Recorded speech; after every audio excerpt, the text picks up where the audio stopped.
Hi, I'm Josh from Warpaint magazine, and in this video I want to tell you all about my Raaw Madonna V3.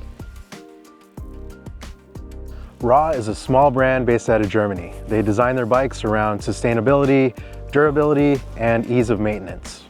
This is the third version of the Madonna, their flagship enduro bike. It's a stout alloy frame with massive bearings and external cable routing. Raaw sells these as frame sets with or without the shock, or with a rolling chassis which includes everything but the brakes and the drivetrain. This is a custom build put together by the guys at CyclePath PDX. I'm riding a size medium and I've been on it for about 7 months now. On the medium, we've got a 455mm reach, 445mm chainstays, and a tall 650mm stack. The head tube angle is a not too slack 64 degrees and a nice and comfy 77-degree seat tube angle.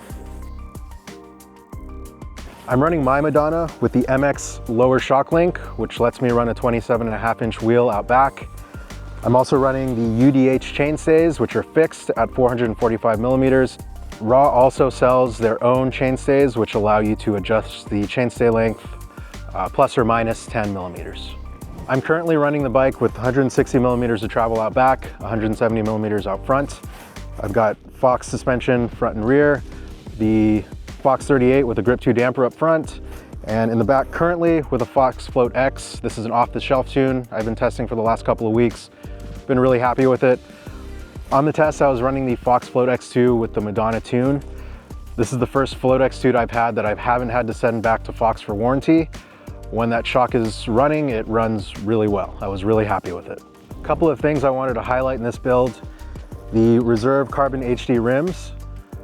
I've been running these for a while now, haven't had any issues. The Madonna really encourages you to sometimes take some bad lines. I've heard some really nasty noises from that back wheel and it's still running true. Absolutely no problems with these wheels. For brakes, I'm running the Hayes Dominion A4s. Really happy with these brakes as well. The lever feel is great. The modulation is just the right amount and there's plenty of stopping power.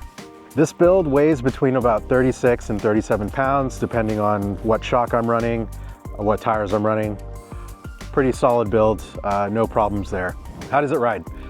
Climbing, weight-wise, 36, 37 pounds, not too heavy for an enduro bike. You do notice it on those long days, but otherwise it climbs great. Really comfortable, centered position. You're not really fighting for traction. You're not gonna get up the hill terribly fast or break any records, but you'll get there with plenty of energy for the descent. When you point this thing downhill, the bike really comes to life. The tall stack height, long chain stays, and low bottom bracket keep the rider centered and integrated in the bike. It gives the rider a really upright position and keeps you ready for whatever's coming on the trail.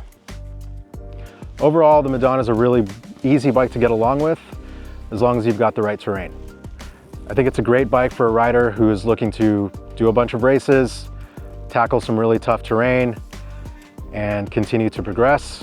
I also think it's a great bike for a rider who's a little more intermediate, looking to keep up with their fast friends, and also looking to see how far they can push themselves. I've been on a lot of bikes over the last couple of years, and the Madonna is hands down my favorite. I'm really looking forward to keeping this thing for the long term and continuing to try out different setups, different parts, and really just enjoy this bike. In 2025, Warpaint is looking to do more of these approachable reviews, so be sure to follow us on social media, and if you can, subscribe to our digital magazine. If you have any thoughts or questions or anything you want to see reviewed in the future, please leave us a message in the comments, and thanks for your support. We'll see you out on the trails.